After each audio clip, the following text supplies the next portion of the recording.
welcome back to I Bought a Microphone. It's good to be back after my little break.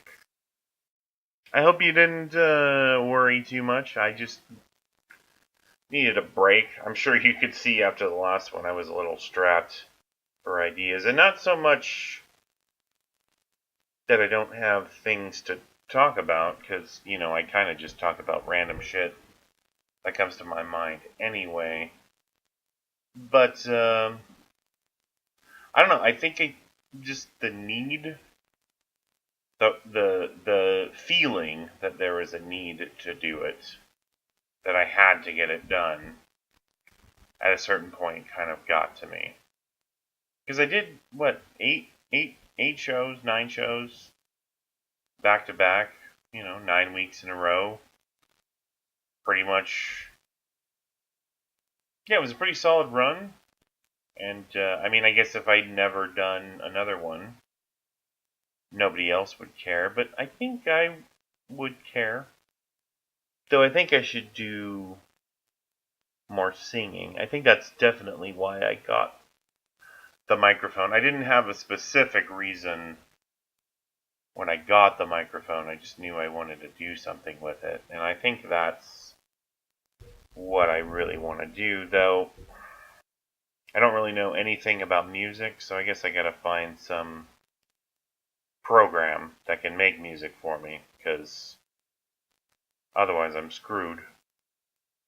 I can't. I don't know anything about writing music. Well, I suppose I could learn, but I don't. I don't know that's necessarily what I want to do in my off time. Seems problematic. Well, problematic is the wrong word. Seems time consuming, and there's other things I could do with my time. I've been thinking about writing again. I used to do that a lot back in the day, and I don't know, life.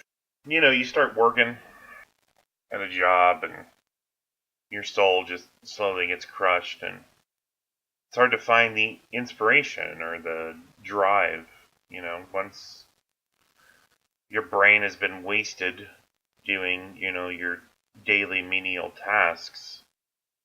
It's hard to summon the enthusiasm to put pen to paper or to dust off that keyboard and start typing. I don't know. I did some good work back in the day. Not great work. A lot of it unrefined, though I did write a few poems that were, I think, worthwhile. But that was back when I had deep wells of feeling. Fucking back when I was a teenager, early 20s, like, it was all just a big old ball of emotions. Somewhere along the way, that just kind of faded. I don't know if it was me, if I did it, if I just shut myself off and stopped caring, or if the world pressed me down enough to the point where I just didn't want to absorb anything. But it definitely, not every person who writes a book or makes something is putting their heart and soul into it. But it's definitely better, longer lasting, more worthwhile if you do that. I suppose that's part of my problem, is I never really wanted to do anything that wasn't meaningful. Yeah, I don't know. Like, I had a couple of crazy ideas back in the day. Not, none of them totally unique in any particular way, but I all had my own spin on them. There was one book that I started writing, totally unfocused, and, totally went all over the place, and it didn't really go anywhere. I actually started this in high school and then revisited it when I was in my 20s. And it was going to be, so it was set in the future, but it wasn't going to be a, a Blade Runner-esque Terminator-esque future. It wasn't really a dystopian future. It wasn't really. So essentially, the background of the story was the world had gotten really, really shitty, and there were wars over oil. And this was an idea I came up with in the 90s, so it's always been relevant, that whole thing. But anyway, so China annexes part of Russia, the US attacks Canada for their oil reserves. And that sets off a whole chain reaction, which basically the entire world is on the brink of destruction. And God, quote unquote, this benevolent being who's given humanity its free will, suddenly decides to intervene because a majority of the children in the world all pray the same thing at the same time on the same night. Please, God, don't let the world be destroyed. Right? So already we're on a pretty sound footing. It all makes perfect sense. Anyway, God decides to freeze time and wipe out everything. He doesn't kill everybody. Everybody's kind of put into like a stasis, whatnot. And then, because he feels that even though he's, all-knowing or whatever, he's made bad decisions, he splits himself into several different entities.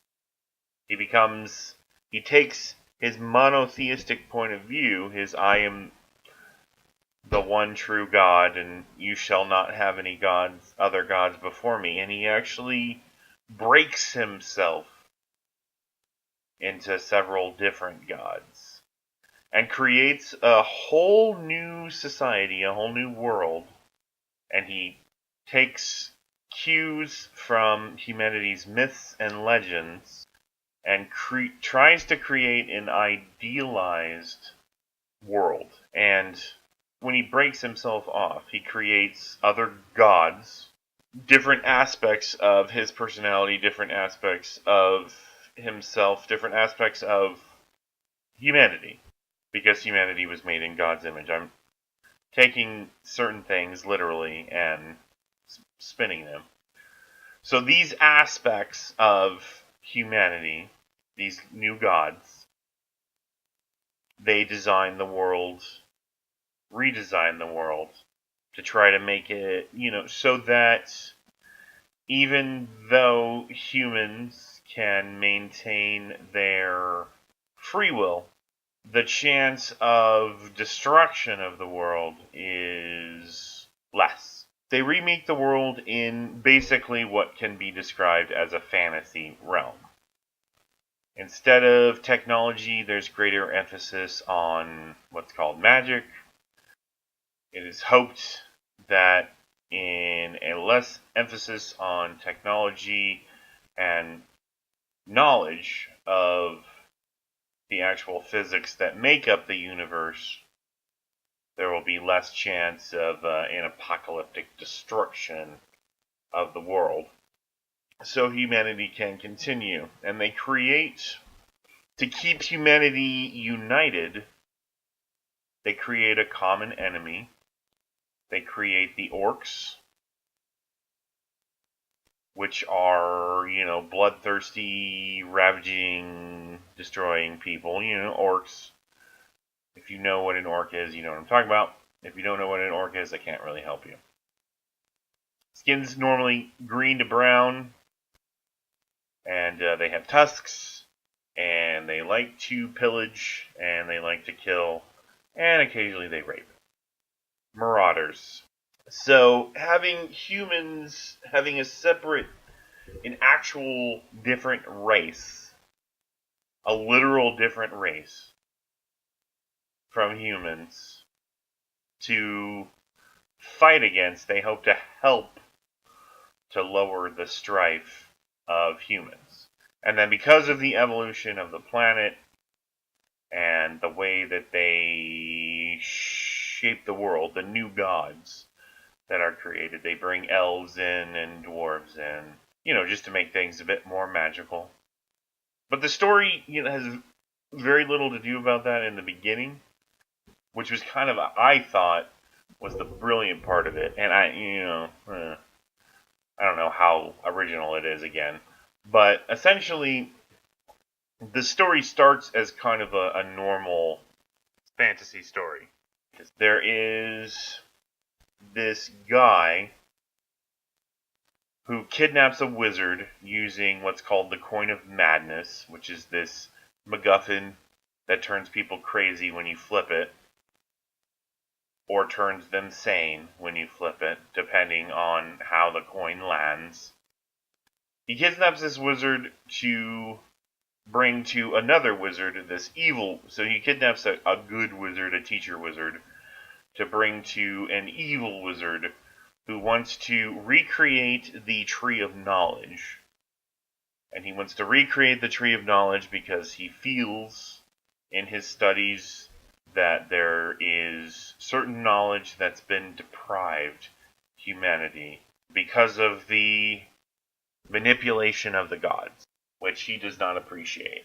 He wants to recreate the Tree of Knowledge, and that will teach him everything that anyone has ever known, including things like, atom bombs and rocketry and, circuitry and technology and all of the things that have been wiped out and erased and forgotten.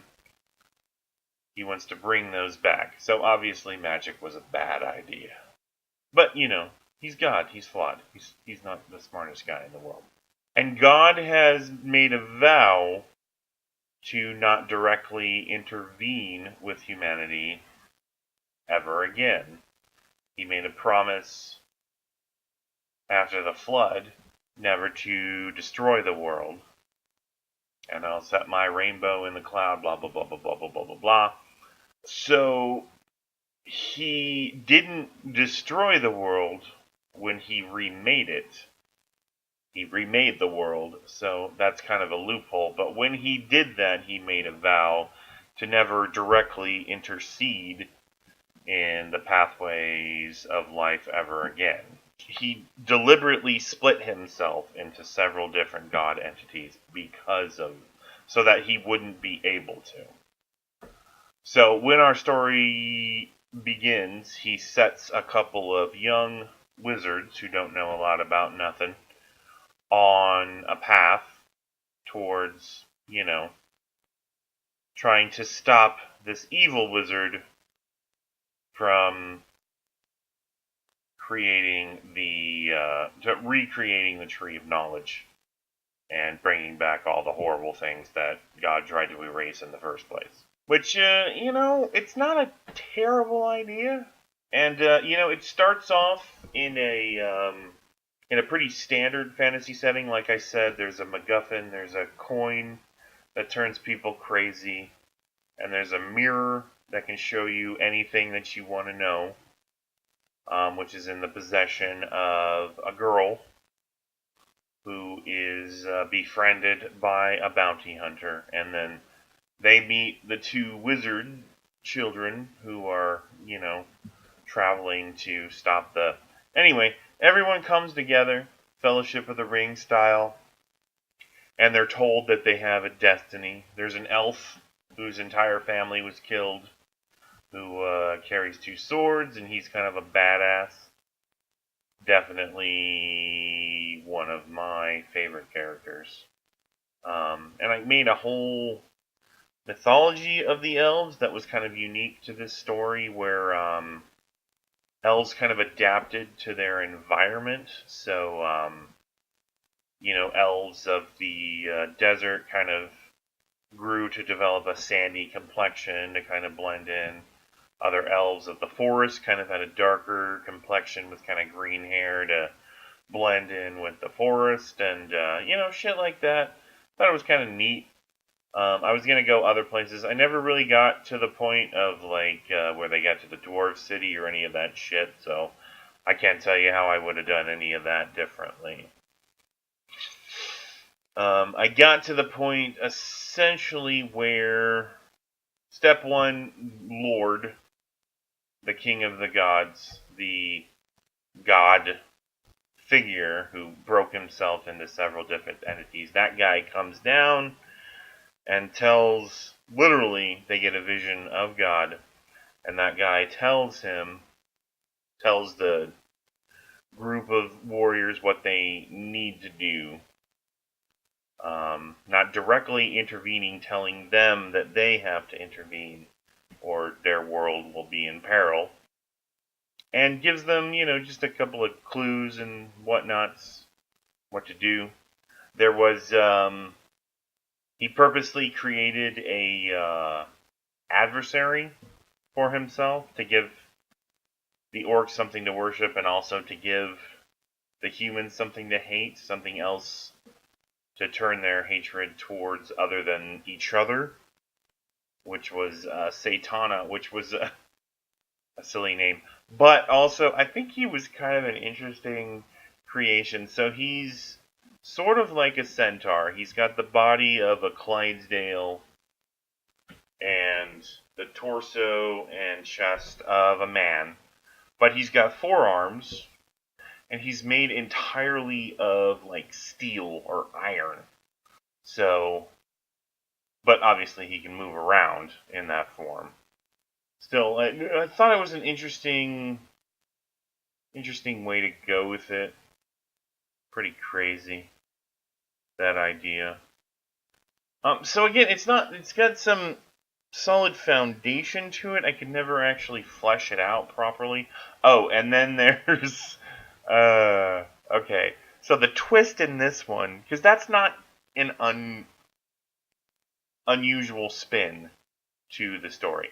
So the Shannara Chronicles, if you've ever read those, kind of have a similar background. There was a world that once had lots of technology, and that society kind of collapsed, and then there was another society that built over it, including the druids who had magic and, so on and so forth. So that part wasn't that unusual, but the spin, at which I didn't know when I was formulating this idea, I should say. Not that that matters a lot, but it kind of matters, like that I created it in a vacuum. So I came up with it on my own, obviously after those books were written, but I hadn't read them at the time, so it was kind of like Leibniz and Newton with calculus. Something's created in a vacuum, and then you find out somebody else had that idea way before you. But the spin I was going to put on it, and I had kind of fleshed it out, but never really gotten to the point of creating it, was, I wrote, I think this is about where the book stopped being written, was when I came up with this character, but was the time traveler. Alright?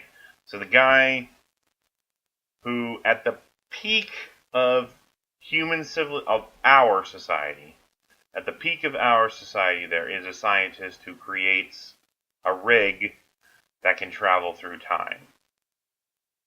And he uses that rig to travel through time and discovers that the world is completely destroyed. When God chose to remake the world, what he did actually was let it get destroyed and give himself time to formulate his plan and put together how to remake the world properly. So there's countless of decades of death and destruction and, the road. There's like situations of the road where the post-apocalyptic has happened, and there's roaming bands of cannibals, and Viggo Mortensen is naked in a waterfall, and all sorts of horrible things happening. And then the inventor of the time machine tries to warn everybody what's coming, what's going to happen. The world's about to be destroyed. And of course, nobody listens to him. Nobody believes him. We all march proudly towards our own destruction. His apprentice, his assistant, his scientist compatriot, says that there must be something more. There must be something else. There must be something I can find far into the future or far into the past that can stop this. So he takes the rig and he travels. And he finds destruction, and he finds destruction, and he finds destruction. He travels years into the future, a couple decades at a time. And then he comes upon the world as it is today. A beautiful, shining, magical place that has almost no aspects of technology. Like there's the wheel, there's irrigation. That's about it. Like that's the limit of our technological knowledge. Almost every other wonder that the world creates is done with magic. And in this, he sees a way to perhaps save his own world. I would get into this later, but I never actually got a point to write this.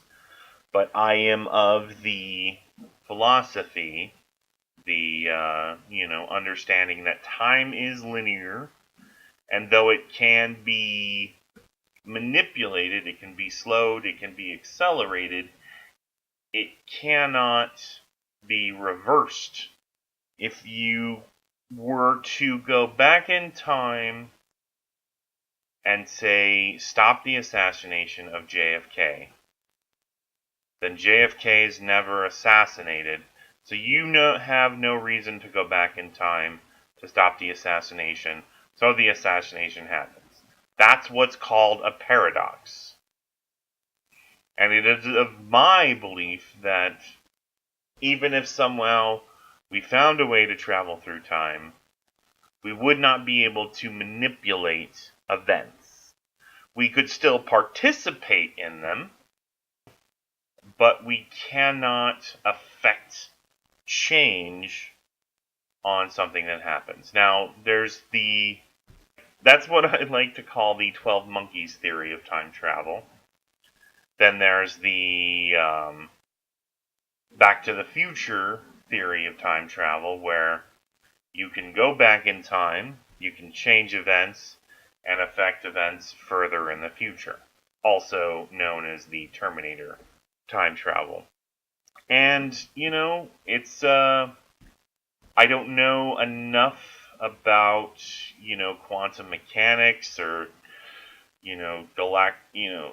interstellar physics or any of that shit to really settle on a real solid theme.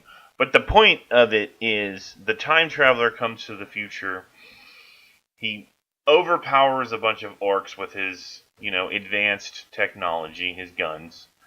And he uses this orc clan to try and assail the fortress of the wizard, the evil wizard, so that he can also gain the powers of the Tree of Knowledge, so that he can find a way to avoid the disaster that destroys his world. And it's not a bad story. I wish I could write it. There were a couple of really interesting characters. My favorite thing that I designed was a real impractical weapon. There was a bounty hunter, and I cannot remember his name, but he carried what was, in essence, a giant cleaver. It had a handle 2 feet long. It had a blade, a long, flat blade that was about 4 feet long and about 1.5 feet wide. Long, I should say, not wide, long. So, 4 feet long Yeah, yeah, okay. 4 feet long and about a foot and a half wide, let's say. So basically, it was a giant cleaver. It was a giant cleaver. That's what it was. And that's what he used to kill. So, I mean, it was a pretty impractical weapon as far as sparring was concerned. But when it came to chopping things to pieces, he was your man. You can also smack people with it because it was a giant flat steel plate. So it had that going for it too. I mean, it worked as a shield and as a weapon. That was kind of what I was going for when I designed it. It's when you're 16 and you have that idea, you're like a giant cleaver. Why wouldn't everybody use one? When you're 35, you're like, because it would be insanely heavy and really hard to wield effectively, and you wouldn't really be able to make a scabbard for it. It would essentially, you'd always have to carry it around with you. So that is definitely one thing I would probably change if I went back in time. He would just carry an axe. It would be a modified axe, so it'd be similar to a cleaver. It wouldn't have a curved blade, it would have a big, flat blade on the end of it to make it like a cleaver. So yeah, that's my story. It was called, when I first started writing it and I had to think of a title, even though I hadn't finished writing it, so that was probably not the best decision. I called it The Mirror and the Madness, because the conceit of this story was that the agent of the wizard wielded the coin of madness, so was thus a foe to be reckoned with. He was the hurdle that had to be leaped over in order to best the wizard, who had even greater power still. But he was the Cyclops on the journey to the tower. Like, it was all. I mean, I wasn't an idiot. I knew the formulation of stories, so it was an interesting idea. And then there was the Mirror, which there was a character. I cannot remember what I named her, but it was something, damselly. She was Abigail, or it was Constance. That's what it was. It was Constance. That was one of my favorite names as a teenager. I don't know why. I just thought it sounded cool, and it's definitely a virtue to be rewarded, Constance. Constantly standing by whatever it happens to be that you believed in. Even if it happens to be something horrible, at least your consistency can be rewarded, I think. Yes, Constance was her name. And her parents were what were called alchemists in this society, which were people who practiced the forbidden arts of technology, basically.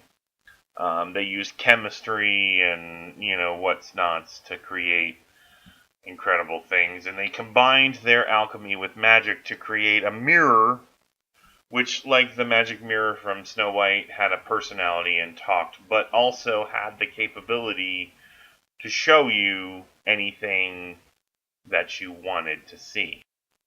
So the mirror was the other MacGuffin that the evil wizard was going to use to find the seed for the Tree of Life, which the mirror was in the possession of our heroes, who were on their way to see the wizard, though he was sending forces to destroy them, so they were inevitably going to clash. Again, I know how to construct stories, I just could never actually do the actual work to make that happen. The inevitability, and then, there were, certain vignettes that happened that I liked. There were characters I introduced that were completely unnecessary, which was part of the problem. And of course, the evil wizard was always working his evil machinations, and he was actually a pretty interesting character. I can't remember his name. I'm sure I ripped it off from somewhere. it was cool. It was a place to start, and I always thought that I would use that experience, that storytelling, and I would write another book. And I never got there. I never got there. And I think that's what I'm going to use this podcast for, at least for the next couple sessions. There will be an Amundsen on Amundsen review soon of The Shape of Water. I promise it will be better than the last one.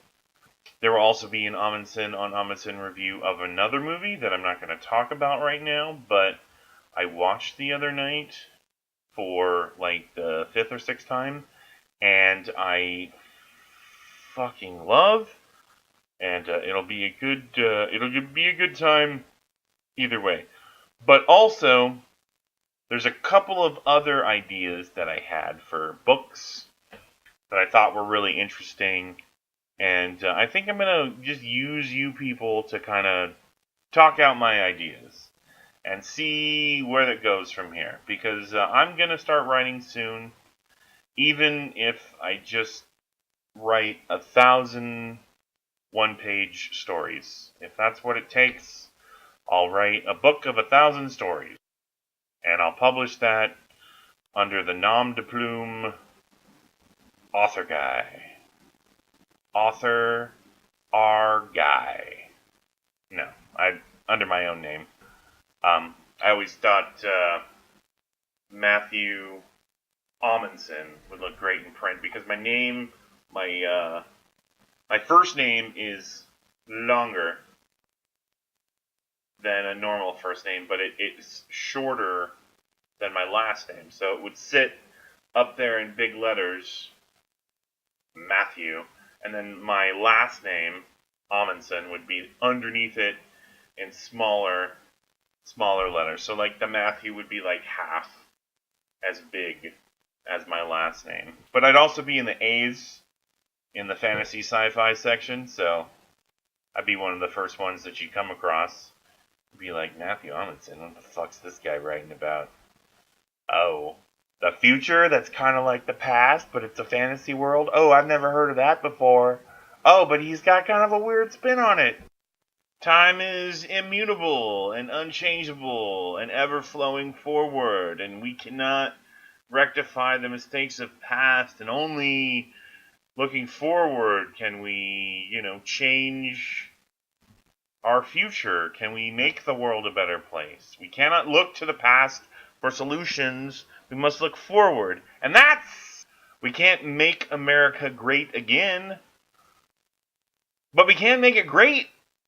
We can do that. Duh. Anyway, that was the idea. That was kind of the thesis, the underlying theme of the work that I started back in my teens and kind of revisited in my 20s. I never actually got very far. I mean, I actually had a lot of... Well, that's not true. I got pretty far. I wrote like 4 or 5 chapters, which my writing at 16 was not great. So in my 20s, what I did was I tried to flesh out the background, and I wrote like a whole notebook full of notes, like on just what the world was in the background, establishing that, setting out notes for all the characters that I was going to put into the world, and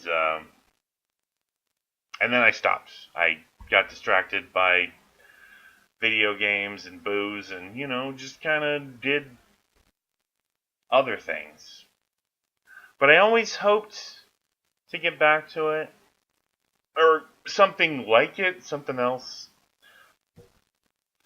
This will be one of the things that I'll talk about, and hopefully it'll lead me to write more, talking about my ideas, out loud to people.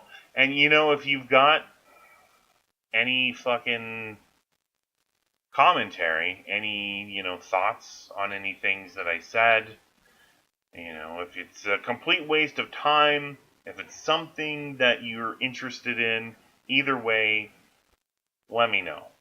I'll be back. You should hear from me very soon.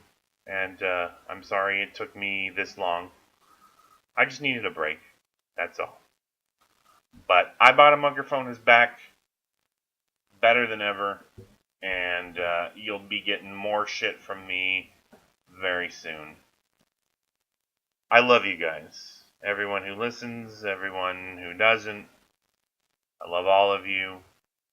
Take care of each other. Talk to you soon.